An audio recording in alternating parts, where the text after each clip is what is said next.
avanzar en todo sentido. Tú sabes, Gladys, que cuando yo salgo del colegio, justamente yendo al inicio con la canción, yo decía, en algún momento yo quiero dirigir un comercial y el comercial va a ser de salvavidas. Y esa era como la imagen que yo tenía en la cabeza en ese momento de querer explorar muchas cosas. Y entro a la Universidad Católica pensando que iba a ser cineasta. En mi casa son amantes del cine, la revista Encuadre estuvo ahí todo el tiempo, los domingos era conversar sobre las películas, entonces esa era como mi visión de la comunicación y eso era lo que yo soñaba. Cuando entro a la Universidad Católica pues pasan muchísimas cosas y una de ellas es que comienza a hablarse de la importancia que tiene la comunicación en las organizaciones. Entonces en aquel momento la gente hablaba de mercadeo, una noción muy clara, hablaba de recursos humanos, otra noción muy clara, pero cuando comienzan a hablar de comunicación corporativa, eso era una materia que ni siquiera veíamos en la universidad. Tal Nosotros cual, veíamos mercadeo, publicidad, por tal el otro cual. lado veíamos audiovisual o periodismo. ¿En qué periodo estudiaste tú? Yo entré en la universidad en el año 90. Ah, ok, yo me estaba graduando en el 91. No saquemos esa cuenta. Pero Sigamos. Next. esa cuenta te favorece Ya yo me estaba graduando cuando estabas entrando. Ajá, pero pero bueno, la cuenta nos favorece a las dos pero por, exacto, porque además más o menos así también lo viví yo, por eso te preguntaba. entonces era como extraño, ¿no? Sí. Hablar de eso. Es como lo equivalente para quien esté escuchando a aproximarse hoy a la inteligencia artificial, por ejemplo, y Ujú. cómo aplicarla a la comunicación. En aquel momento, cómo aplicar la comunicación a una organización no era tan sencillo.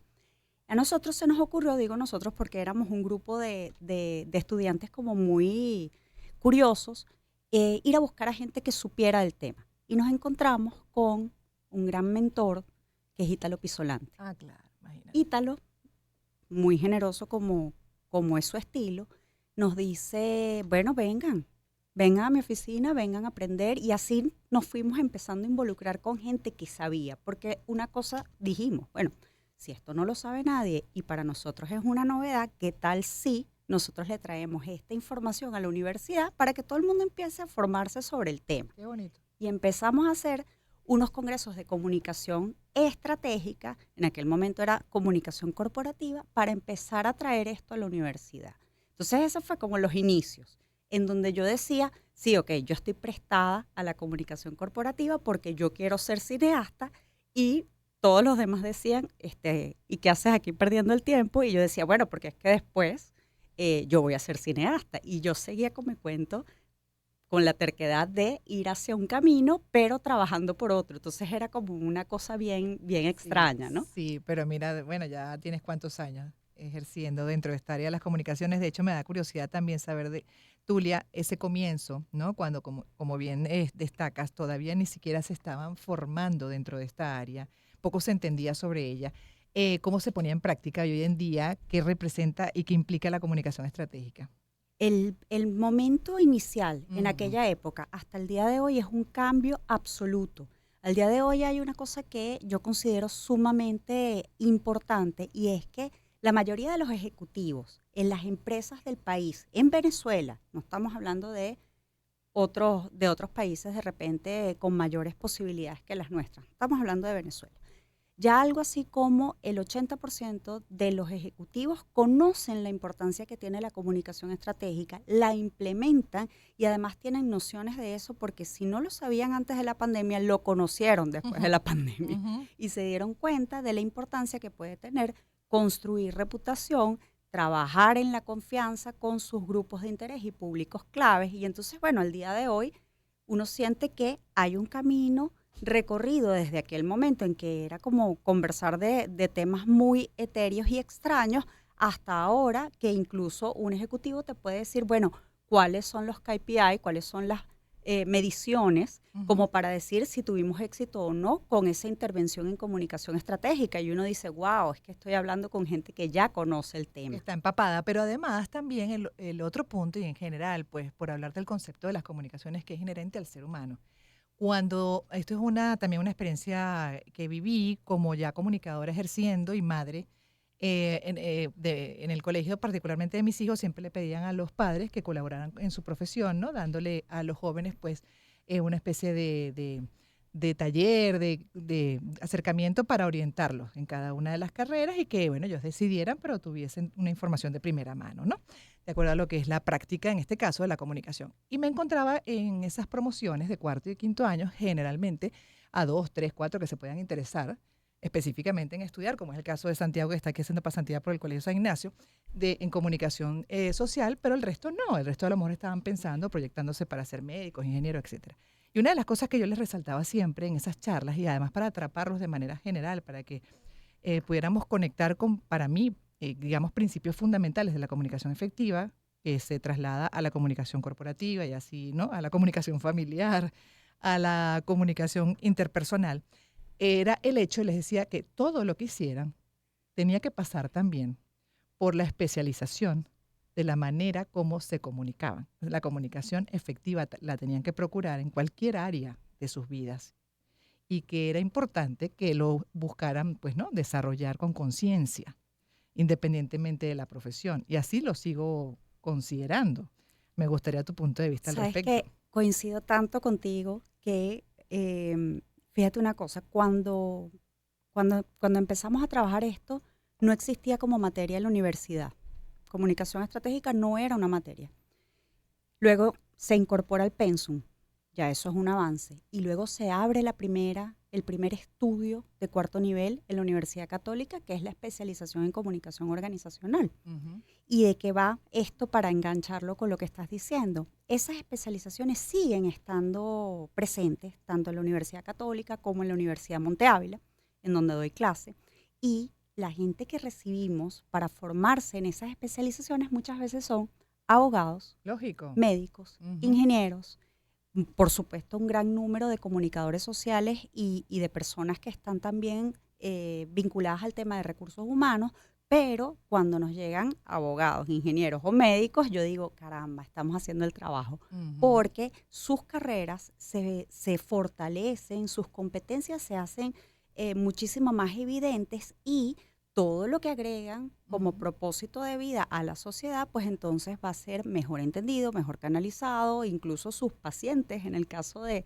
los médicos, pues van a entender verdaderamente de qué va el diagnóstico, qué puede pasar, a dónde Totalmente, vamos. totalmente, que además implica esa comunicación efectiva, entre otros, por ejemplo, practicar escucha, ser empático. Y si eso entonces lo logramos, por ejemplo, como decían, hasta nuestro plano personal, definitivamente se va a generar mejores relaciones, una sinergia maravillosa. Una de nuestras grandes debilidades como personas y sociedades está en la comunicación, Es cierto. en la falta de una buena comunicación. Y muchas veces también se le culpa a la comunicación de muchas cosas que están ocurriendo. Así. Entonces también hay que saber discernir en qué momento verdaderamente es un tema de una falla comunicacional o en qué momento es un tema estratégico o es una falta Operativo, de operativa y planificación, hay que así. entenderlo. Para poder conocer y poder intervenir y solucionar esas cosas, pues tienes que tener, por supuesto, muchísimo conocimiento de lo que es la comunicación, estar sensibilizado. Esa sensibilización existe. Lo que tenemos que seguir trabajando es que todas estas personas que estamos teniendo cerca se sigan formando en Ujú. comunicación, que implica, Esencial. como sabes tú muy bien, un tema también ético y de conocer el valor que puede tener lo que tú estás comunicando y más ahora que tienes la posibilidad de tener acceso a plataformas digitales tan solo con tener un teléfono en la mano. Y entender el poder de la comunicación y de una buena o mala comunicación también, cómo sumas o cómo puedes restar, incluso en la que es la buena operación, por ejemplo, de una empresa. Porque lo que tú decías, si hay una buena comunicación efectiva, un trabajo en equipo en el que absolutamente todos están interconectados y hay una valoración de todo, esos problemas se consiguen más rápido, se Absolutamente, detectan más rápido. absolutamente. Pero Hay un asunto interesantísimo también y es que cuando hablamos de comunicación estratégica, estamos hablando de poder comunicar un poco más coherente, consistente y constante lo que la empresa es. Es mm, decir, no estamos inventando una identidad de la empresa o estamos cambiándole la cara a Tulia o a Gladys o al equipo de producción que nos acompaña hoy aquí. Son todos y cada uno de ellos como seres humanos distintos ujú. y únicos que pertenecen a una organización los que pueden ser los comunicadores de lo que es la realidad de esa organización. Entonces, en algún momento se entendía que era como una especie de maquillaje, pero ese maquillaje no es sostenible en una situación De crisis, además. de crisis, Más. o además de todo en una situación como la de ahorita, con unos públicos tan informados como los que tenemos en la actualidad. Tal cual. Están escuchando también a quien es profesora de la Universidad Monte Ávila. Hoy se encarga de este programa a partir de este momento y hasta las 3 de la tarde. Yo paso a un lado a disfrutarla, por supuesto, en la conducción, a aprender de Tulia Monsalve como consultora en comunicación estratégica. Cerramos esta primera parte con la cápsula de Luben Manso. Luben es psicólogo, se ha especializado en el significado de los nombres, onomástica, y esto nos dice de Tulia Isabel.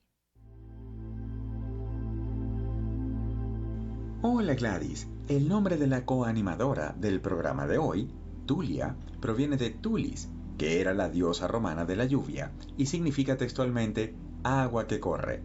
Es un nombre asociado a la fertilidad y a la capacidad de manejar las emociones, ya que el agua es símbolo de lo emocional. De la raíz de Tulia deriva la palabra tutela, ya que el tutelaje consiste en saber canalizar las emociones y el conocimiento. Su segundo nombre, Isabel, es hipocorístico o diminutivo de Elizabeth, que a su vez deriva de las palabras hebreas Eli, que es abreviatura de Elohim, que para los hebreos significa Dios, y Sabet, que deriva de Sheva y significa 7, y en la cábala hebrea, el 7 representa el número perfecto, por lo que Elizabeth e Isabel significa perfección de Dios. En consecuencia, la combinación de Tulia e Isabel implica que estamos en presencia de la dama que sabrá canalizar las emociones para alcanzar la perfección de Dios. Pueden comunicarse conmigo a través de @luben.manso, Luben con B alta o B labial y Manso con Z. Gracias y hasta la próxima. ¿Te identificas con ese significado de tus dos nombres, Tulia? Caramba, siento una responsabilidad ahorita enorme. Creo que a la mayoría nos pasa. Cada vez que nos da estas definiciones, tú dices, ay, Dios mío. Yo Y digo, esta será parte de mi misión de vida. pero ¿cómo hago ahora? Bueno, por lo pronto tu misión es llevar adelante este programa y hasta las 3 de la tarde. Qué placer, qué gusto tenerte acá. Por cierto, aquellos que están escuchando y viendo a través de la transmisión que hacemos por el canal Mundo UR en YouTube, o también aquellos que están siguiendo por la app, por la aplicación del Grupo Unión Radio, igual Mundo UR en el celular, y se estarán haciendo la pregunta de qué hago con estos lentes oscuros de sol. Por caridad, permítame explicarles, porque yo también me siento muy incómoda, es que dejé los lentes de lectura, entonces estos tienen fórmula.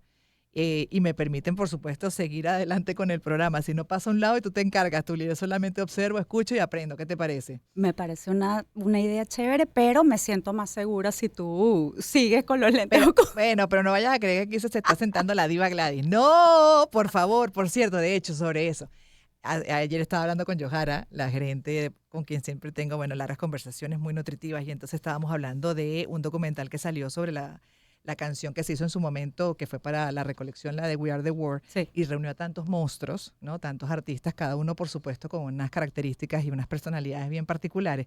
Y de hecho esa historia la vamos a poner el lunes, interesante, pero porque la frase, además, con la que arrancó el productor, el megaproductor también, que manejó a todos esos talentos, y la asoman en el documental, dice así: cuando fueron a grabar, que los metieron a todos en este espacio de producción, puso un letrero que decía, el ego se queda afuera. Pues me parece genial. A mí me pareció genial. Me La parece amé. genial. La voy a pegar en varios sitios. El ego se queda afuera. Porque Eso es lo que vaya, permite además que haya fluido el trabajo de esa forma Claro. y poder lograr esa maravilla de momento, porque es que no Claro. solamente fue una canción, sino que también fue un momento estelar de la música y de cantidad de talento amé juntos. esa frase. Voy a poner en una franela. Es una valla. Por eso, pero me vino el pensamiento, porque con estos lentes siento que la gente puede decir, ay, mi amor, y este ego está como subido hoy. No, es que se me quedaron los de lectura, dejé Es los que ojos no en la veo. casa. Vamos entonces, ahora sí, a la pausa y en breve regresaremos.